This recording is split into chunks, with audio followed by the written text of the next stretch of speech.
As someone who started decluttering 10 years ago, I realized there is a harsh truth when it comes to decluttering our wardrobes that nobody talks about. And this is something that I haven't thought about for the longest time, but now that I'm exploring my identity outside of minimalism, it hit me like a ton of bricks. But not all is bad, because even though this may be a hard pill to swallow at first, it's actually a very freeing and positive perspective to have. I'm not gonna keep you guessing, we're gonna go straight into it. And pretty much there is one life lesson that applies beautifully to decluttering our closets and also building a dream capsule wardrobe. And that is that every solution creates a new problem, which I know it may sound really negative at first, but honestly, once you hear me out, I think you're gonna agree that it's actually a really nice perspective to have. But first I want to mention that I'm not suggesting that you don't declutter your closet or build a capsule wardrobe, because if you watch this channel, you know that I think these two actions are absolutely life-changing.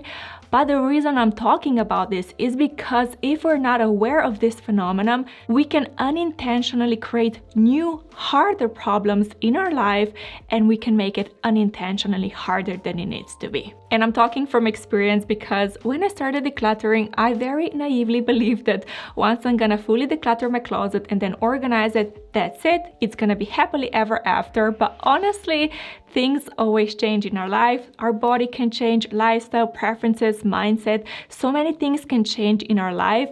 And usually that means that it's gonna also be very much connected with our style and our closet. And that means that we cannot just build one wardrobe and leave it alone for the rest of our lives, but we're always gonna have some challenges we're gonna need to tackle, which again, it's not a negative thing, because luckily for us, not all problems are created equal. Some problems that we have in our lives are really stressful, really hard, really negative, and they really fill us with anxiety. But then we also have other problems in our lives that feel like a sweet problem to have, that it's actually more of a challenge or even an opportunity to learn something. So my suggestion is not to give up with our closets or our life, but instead to start focusing and asking ourselves what kind of sweet problems we actually want to have. And now to give you a quick example so you can see the difference between how different problems make us feel. And for that, I'm gonna use weight fluctuations as an example, because this is something we all experience. And in the first scenario, we experience body change, but it's not intentional. And because it's not something we planned and our body changed, we can feel out of control, and this problem feels heavy. And when it comes to our closet and when clothes don't fit us, we kind of don't know what to do and we feel really, really stressed. But then on the flip side, if we experience a body change, but this time it's intentional, we planned for it, when it happens, it feels like a sweet problem to have, because okay, we still have clothes that don't fit us, but now it feels so easy to maybe just do some alterations or go out and buy new pieces. So in both situations, our body changed, but one feels heavy, it feels stressful, and the other feels like a sweet problem to have. Now, if this video is resonating with you so far, I would really, really appreciate a thumbs up. It really helps me out. But now I can also give you some more examples and share how this theory actually works in real life when it comes to our closet. We're gonna use our imagination here, and we're gonna go back to a time before we ever decluttered our closet. And if you imagine that closet in front of you and you think about how it makes you feel, you're gonna notice, oh, this closet makes me feel so overwhelmed and so stressed out. So obviously this is a negative problem that we want to eliminate, and that's why we start looking into different methods of how we can sort this out. And then once we find a decluttering method that works for us, now second problem is to actually schedule the declutter so we're mentally and physically ready so we can tackle everything, which depending if you like decluttering or not, it may feel like a sweet problem or a negative problem to have, but pretty much you can see how the problems are changing already.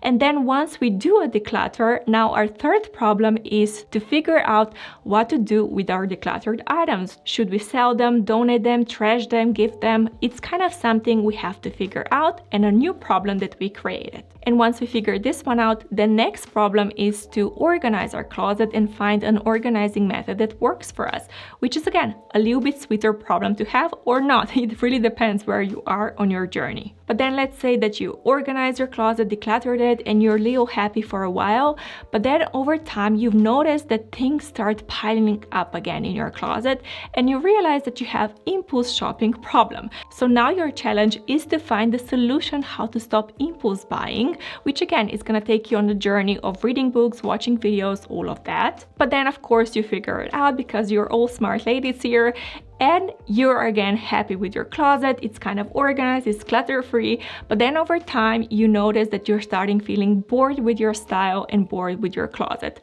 Especially if you're a fashionista like me, this happens to us a lot sooner than most people. But again, not all is lost, and you kind of go on a journey of figuring out how you can feel excited with the wardrobe that is kind of the same. And then you discover capsule wardrobes and tracking and analyzing and all of the good stuff that I talk about on this channel, and for a while, again, you're really happy. But then maybe something in your life changes, maybe your body changes, lifestyle changes, or if you're like me, something in your mind changes, and that again puts you onto a new path. And for me, because I was unaware that every solution kind of has a new challenge behind it, my new problem I created for myself is that I started feeling extremely guilty when shopping, which if you think about all of the problems that I've just listed, you can see that feeling guilty when shopping feels really negative and stressful comparing to feeling bored with my closet or figuring out what to do with my declutter pile. They have different qualities. And because I felt guilty when shopping, I also didn't allow myself to buy new pieces for my body that was changing. And also I didn't allow myself to buy new pieces that would kind of be a little bit more trendy and a little bit more modern. So then I created a wardrobe that made me feel a little bit deprived and just a little bit more stressed out than usual. So again, if you imagine, we went from negative problems to sweet ones and then back to negative ones. But luckily I didn't stop here, and that's why I recently made a video about quitting minimalism, because I figured that this is gonna be a solution to my problem of feeling guilty when shopping and also not allowing myself to update my closet as much as I wanted to. Whew, this was a long example, but I really hope that you followed along and that you can kind of see how this works and why I'm making this video in the first place, because we want to kind of keep on top of things and make sure that we're actually creating new sweet problems, not new negative ones. And for that, I have 3 really helpful tips that you can use whenever you're gonna create or pick some solutions for your life. The first tip is to make sure that you're picking solutions or sweet problems that really align with your personality and your values and your goals. Because if you're like me and maybe you're watching content online and then you see other people solving their own problems, you can kind of take their problems as your own problem or their solution as your own personal solution. But then once you apply it, even though for them it really worked, you can realize, oh, this is not a good match for me, and then you create a new problem. So whenever you're gonna think about solutions or problems to have, think about if they align with you. The second tip that I want to mention here is that your sweet problem may sound like a nightmare to someone else, and that's absolutely fine because, as I said in the first point, we're all different. And how I realized this is that, you know me, I love tracking my wardrobe, I love building my capsule wardrobes every 3 months. But of course, I get some comments here and there, and some people are really confused, like, why am I wasting time by tracking my wardrobe? How much free time do I have on my hand? And for them, this feels really time-consuming and unnecessary. But for me, it's a sweet challenge or problem to have in my life because, yes, tracking my wardrobe does take a little bit of time and energy. I have to remind myself to put my daily outfits into the app. I have to analyze and I have to take the lessons and then apply them to my life. Or with my capsule wardrobes, I have to take the time out of my schedule every 3 months to literally reorganize my entire capsule wardrobe, which again is a little bit of work, but for me, this is a sweet problem to have.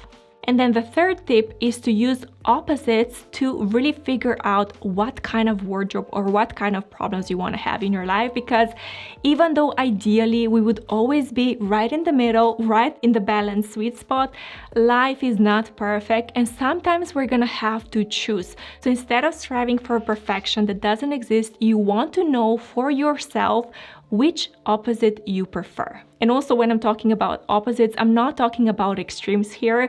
We still want to be close to the balance, but You know, if we imagine a center, then a little bit left, a little bit right, you just want to ask yourself which side you would prefer to be on. And I'm going to give you 3 really important questions when it comes to decluttering our closet. The first one is, would you rather have a bit more stuff than you need or a bit less than you need? Because both of these have their own upsides and downsides. If you have a little bit more than you need, the upside is that you have a lot more variety. So if your body changes or your lifestyle changes, you're covered and you don't have to go out and buy something new. But the downside is that you have to store these items somewhere, maybe in your closet, or if you're like me, you're gonna create a storage drawer somewhere else in your house. And then on the other side, when we think about having a little bit less than we need, in this situation, the huge upside is that we don't need a lot of space for that. So if we're living somewhere where we don't have a lot of space, for us, this is gonna be a huge upside. But the downside is that if something in our life changes, we're gonna have to go out and buy something new. And then the second question I want you to think about is, would you rather sell or donate? Because again, they both have their pluses and minuses. If you're selling something, you're gonna get some of your money back, but it's gonna cost you some time and energy. And then if you decide to donate, it's gonna be very quick, it's gonna be very easy, but the downside is that you're gonna lose a little bit of money. And then the third question that I find is really important to me, and I wish I would ask myself this a long time ago, but that is, would you rather have a more trendy and modern capsule wardrobe or something that it's a little bit more timeless? Because again, they both have their negatives and positives. If we talk about a modern trendy closet, the huge upside is that we're gonna feel really modern and on trend with our style, which is actually not a bad thing. When it comes to our style, I think we all kind of want to belong and connect in one way or another. And when our style represents the current climate, but then again, we still keep our personality, I think this can be a really positive thing. But then the downside is that we have to maybe declutter our closet a little bit more often and maybe buy some new pieces a little bit more often. Again, we're not talking about extremes here, but just every once in a while. But then on the flip side, if we think about a timeless capsule wardrobe, for us, this is going to be really easy to maintain. We're not going to have to stay on top of trends. We're not going to have to buy a lot of new pieces, but at the same time, sometimes we can feel a little bit outdated with my style. And this is something I feel happened to me because I was so focused on having a timeless capsule wardrobe. I didn't allow myself to maybe modernize a few pieces in my wardrobe, but now that I got the new jeans that I'm so happy about, I feel like my closet really feels more like me, but then at the same time, I feel on trend. These are the 3 most common questions, but you can use this opposites approach for literally anything. Anytime you're gonna be between choices, maybe 2 or more, you can ask yourself, which problem would you rather have? And for me, I think this can be really useful when shopping, when you're maybe in between sizes, or maybe you find something by accident that you really like. Again, you can use the rules of opposites, think about the upsides for each scenario, the downsides of each scenario, and then of course ask yourself which problem you prefer. Hopefully this is really good food for thought here, and as always, I would love to hear your opinion about this topic in the comments down below. And also, if you want to learn more about why I'm considering quitting minimalism, I will link another video that you can watch here. But this is it for today. Thank you for stopping by, and I will see you next time.